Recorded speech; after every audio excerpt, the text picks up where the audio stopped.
ہمارے ہاں اولاد جو ہے وہ بڑی سوچ سمجھ کے لوگ پیدا کرتے ہیں اور بڑے سوچے سمجھے ایک منصوبہ بندی کے تحت، اور وہ ان کا پیدا کرنے کا مقصد جو ہے نا، بے شک ہم مانیں یا نہ مانیں، ہم بے شک اس کو اختلاف کر دیں، لیکن مقصد جو ہے وہ منافع کمانا ہی ہوتا ہے اولاد سے۔ جو اولاد منافع نہ دے اس کو تو ہم کہتے ہیں نافرمان۔ میری بات سنو، سگریٹ نہیں پلاتے تھے، چائے پلا دو یار، کتنی ٹھنڈ لگ رہی ہے۔ ہماری جو مینٹیلٹی ہے نا، نیچرل طور پہ مینٹیلٹی وہ ہے منافع خوری، چاہے وہ اولاد ہو چاہے کوئی اور ہو، ہم منافع چاہتے ہیں اور اس منافع کے لیے ہم انویسٹ کرتے ہیں۔ ہم پیدا کرتے ہیں بچہ پیدا کرنے کے بعد اس پہ انویسٹ کرنے کے بعد اس پہ جب پیسہ ہم لگانا شروع کرتے ہیں، اس کے بچپن سے جو شروع ہوتی ہے، اس کی دودھ کے ڈبوں سے شروع کریں، اس کے کھلونوں سے شروع کریں، اس کو آگے مزید بڑا ہو کے وہ کالج یونیورسٹی تک بھی چلا جاتا ہے، تو ہاں ہم کس لیے، ہم کیا توقع کر رہے ہوتے ہیں؟ ہم توقع یہ کر رہے ہوتے ہیں کہ یہ ایک بڑا افسر بنے، جو باپ نے کما کے اس پہ پیسہ لگایا ہے وہ پیسہ بھی یہ واپس کرے کما کے ہمیں۔ لیکن ایک مزیدار بات یہ ہے کہ جو غریب ہے نا، اس طبقے میں جو بچے پیدا ہوتے ہیں نا، ان پہ انویسٹمنٹ نہیں کی جاتی، ان سے ڈائریکٹ منافع کمایا جاتا ہے۔ مطلب کہ آپ دیکھ لیں کہ بچپن میں بھی کوئی ان کو نہ کھلونے ملتے ہیں، بچپن میں نہ ہی ان کو گرم کپڑے ملتے ہیں، انہیں کچھ بھی نہیں ملتا، صرف اور صرف وہ ماں باپ کی منافع خوری کے لیے پیدا کیے جاتے ہیں کہ بھی وہ صبح جائیں اور جا کے کما کے لا کے یا باپ کا نشہ پورا کریں یا لا کے اپنے گھر میں راشن لے کے آئیں۔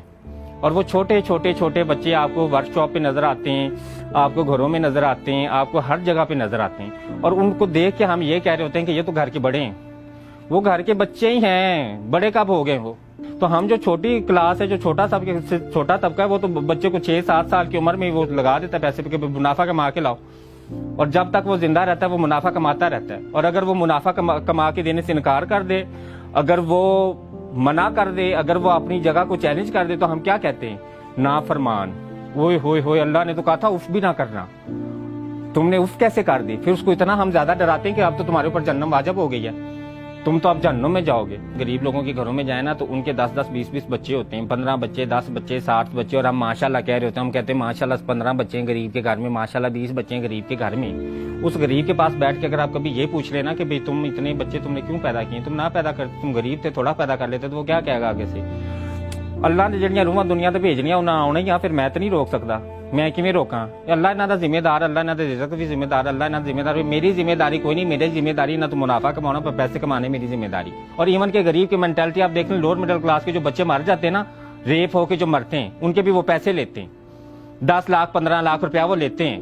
غریب کے ہاں یہ ہوتا ہے، ہر غریب کے کہاں ہوتا ہے، یہ جا کے دیکھ لیں۔ اور زیادہ تر پیسے اس لیے بھی لے لیتے ہیں کہ انصاف نہیں ملتا انہیں۔ طیبہ تشدد کیس میں اس کے والدین ذمہ دار ہیں اور کوئی بھی ذمہ دار نہیں۔ میرا بچہ جا کے کسی کی کوٹھی میں کام کر رہا ہے، 7 سال کا بچہ، تو میں ذمہ دار ہوں نا اس کی، پیدا تو میں نے کیا تھا، لوگوں کو تو میں جا کے بتاتی پھر رہی ہوں کہ اس کو کام کرنے کی ضرورت نہیں، اس کا رزق کا ذمہ دار تو اللہ تعالیٰ ہے۔ تو پھر آپ یہ اندازہ کریں کہ کون ذمہ دار؟ میں ایک بچہ ہے 7 سال کا اور مجھے پتا ہے کہ یہ معاشرہ اتنا خطرناک ہے کہ یہاں پہ بچہ نکلے گا تو ریپ ہو کے مر جائے گا، میں جانتی بھی ہوں، اور پھر میں اس کو ایک گھر میں جا کے بھیج دوں تو کون قصوروار ہے؟ میں قصوروار ہوں۔ ہمارے ہاں اس غریب طبقے سے نکل کے آگے لوور مڈل کلاس طبقے میں چلے جائیں، مڈل کلاس طبقے میں تو ایک سینیریو ڈیفرنٹ ہے، سب سے تکلیف دہ زندگی مڈل کلاس طبقہ گزار ہے ہمارے۔ اس مڈل کلاس طبقے میں اگر آپ 4 بچے پیدا کر لیتے ہیں تو ان میں سے جو بڑا ہوتا ہے اس کی ذمہ داری چھوٹوں کو سنبھالنا ہوتا ہے۔ اس کی ذمہ داری ہوتی ہے کہ آپ باپ کے بعد تم ہی باپ کا بازو، اس کو شروع سے سکھاتے تم باپ کا بازو، تم باپ کا بازو، تم باپ کا بازو، اور وہ بازو کو ہم باہر بھیج دیتے ہیں ذلیل ہونے کے لیے۔ وہ بیچارہ باہر کتنی مشکل سے کما رہا ہوتا ہے پردیس میں، نہ تو اس کے پاس ہنر ہوتا ہے نہ اس کے پاس تعلیم ہوتی، باہر بھیج کے سعودی عرب میں وہ مزدوری کرتا ہے بیچارہ، سڑک پہ وہ سوتا ہے۔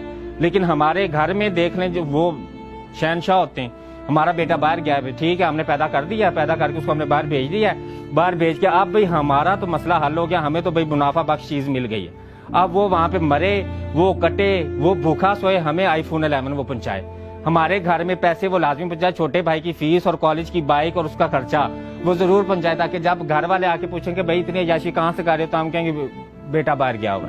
تو ہمیں سب کو پتا ہے کہ حضرت عمر نے جو دور خلافت تھا اس میں انہوں نے پینشن کو شامل کیا تھا، اور وہ پینشن کو شامل اسی لیے کیا تھا کہ ایک انسان جو پوری زندگی اپنی ایک حکومت کو دے رہا ہے، ایک ریاست کے اندر ایک خدمت کر رہا ہے، تو بڑھاپے کا سہارا حکومت بنے گی اس کا۔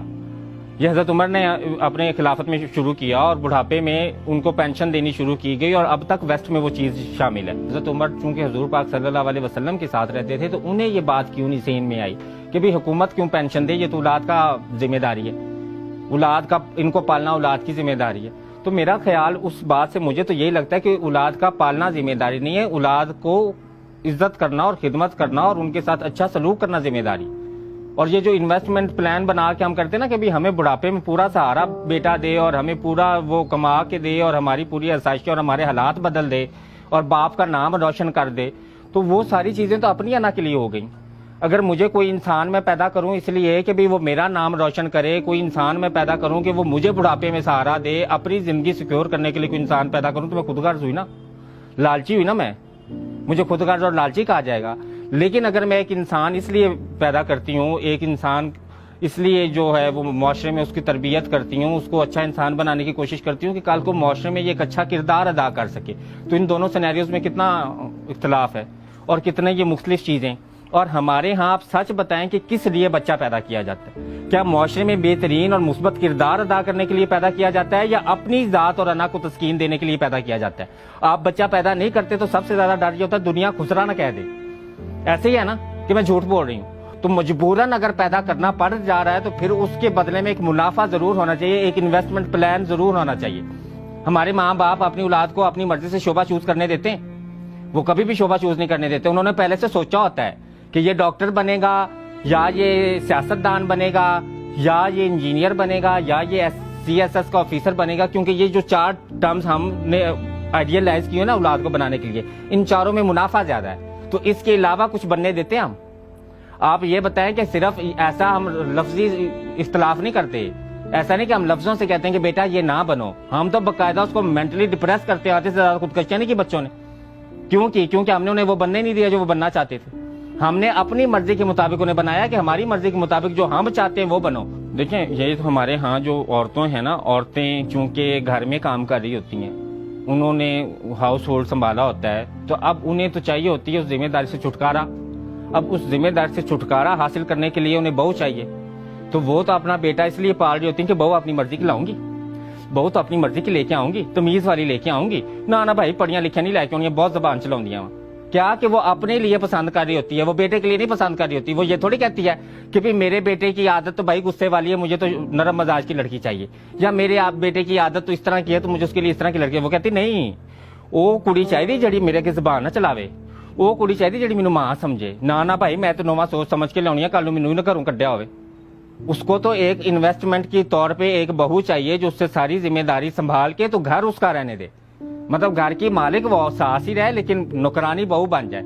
یہ اس کا انویسٹمنٹ پلان ہے. اور اگر وہ نہ ہو اور اگر بیٹا تھوڑی سی بہو کی سائڈ لے لے تو پھر ماں کا ڈرامہ دیکھنا وہ کتنا لگاتی. وہ شروع کہاں سے ہوگی؟ تینوں پالیا, تینوں پیٹ 9 مہینے رکھیا, تیرے ٹھنڈیاں جگہ تے ستی, گلی جگہ تے ستی, تینوں سکی تے سلایا, تو اج میں فائدہ کٹیا کہ تیری بہو مینوں گل کر رہی, تو انہوں تھپڑ نہیں ماریا, تو انہوں طلاق نہیں دیتی. اور کتنی زیادہ طلاقیں تو خود ہی کرواتی ہیں کہ بھی ہمارے سٹینڈرڈ کی نہیں تھی, بے شک تمہیں پسند بھی تھی تو وہ میری مرضی پہ نہیں اترے. ہمیں ہر کچھ اپنے لیے چاہیے, ہم خود غرض اور مطلبی لوگ انتہا کے, حد سے زیادہ مطلبی لوگ ہیں. ہمیں کوئی اولاد بھی چاہیے تو اپنی ذات کے فائدے اور نفع اور خوشی کے لیے, اگر ہمیں کوئی اور چیز بھی چاہیے تو اپنی ذات کی فائدے اور نفع اور خوشی کے لیے چاہیے. تو کاروبار کی جو ہے وہ اس میں کاروبار میں 2 چیزیں آتی ہیں, ایک تو اثاثہ جات آتے ہیں جن کو ہم ایسٹ بولتے ہیں, اور ایک لائبلٹی ہوتی ہے, مطلب جس سے آپ کو منافع نہیں آ رہا ہوتا, آپ کو کاروبار میں وہ ضروری چاہیے بھی ہوتی ہیں. تو مسئلہ یہ ہے کہ اس میں جو ہمارے خاندان فیملی سسٹم جو والدین ہیں نا, ان کے لیے لائبلٹی وہ بیٹیاں ہیں جن کے وہ نصیب سے بہت ڈرتے ہیں, اور جن کو پیدا کرتے ہیں وہ بڑا روتے ہیں کہ یہ تو منافع نہیں کما کے دے گی, یہ تو پرائے گھر چلی جائے گی, اس سے کہاں سے پیسہ آئے گا.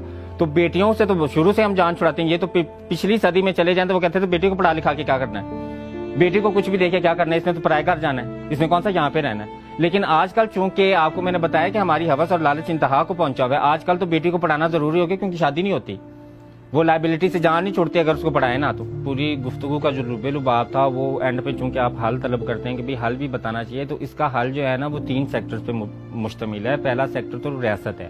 پہلا سیکٹر ریاست اس لیے کیونکہ جو بچہ ریاست کے اندر اسٹیٹ کے اندر پیدا ہوتا ہے وہ ریاست اس کی ذمہ دار ہے, اور اس اسٹیٹ کے اندر جو بوڑھا انسان مر رہا ہوتا ہے اس کی ذمہ دار بھی اسٹیٹ ہی ہوتی ہے, کیونکہ ٹیکس پیئر ہے نا, ٹیکس ہم لوگ دے رہے ہیں. اب ایسے آپ لوگ سمجھیں گے کہ پتہ نہیں یہ اخلاقی فرض ہے اسٹیٹ کا, اخلاقی فرض نہیں, اس کی ذمہ داری کیونکہ ٹیکس ہم دے رہے ہیں. ویسٹ میں آپ دیکھ لیں, ویسٹ میں بچوں کی انویسٹمنٹ جو تعلیم ہوتی ہے اس کی بھی انویسٹمنٹ حکومت کر رہی ہوتی ہے, اور بڑھاپے میں جو اولڈ ہوم ہوتے ہیں وہاں پہ بھی حکومت انویسٹ کر رہی ہوتی ہے. ہمارے یہاں بے شک کچھ اولڈ ہوم ہے لیکن وہ انتہائی غلیظ اور گھٹیا اور بری حالت کے اندر ہیں کہ وہاں پہ تو کوئی جائے گا بھی نہیں اس اولڈ ہوم میں.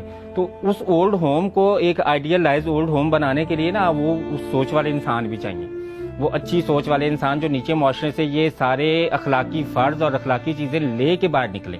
اور جو ماں باپ ہیں وہ بچے اپنی خود غرضی کے لیے مت پیدا کریں. ماں باپ کی جو ذمہ داری بحیثیت انسان وہ یہ ہے کہ وہ جو بھی بچہ پیدا کریں اس کو ایک مثبت کردار معاشرے میں اس کا بنائیں. بچے کو اگر ہم معاشرے میں مثبت کردار ادا کرنا سکھا دیں گے تو اوور آل معاشرہ بہتری کی طرف چلا جائے گا. لیکن اگر ماں باپ صرف یہ چاہیں گے کہ بھی ہماری خود غرضی اور ہماری انا کی تسکین بنی رہے تو پھر ایسے بدل نہیں سکتے حالات. ایٹ دا اینڈ میں یہ کہوں گی کہ 3 شعبے ہیں اور تینوں شعبوں کو اپنی اپنی ذمہ داری نبھانی پڑے گی. جب یہ آپ نبھائیں گے تو ایک مثبت اور با کردار معاشرہ آپ کو ملے گا.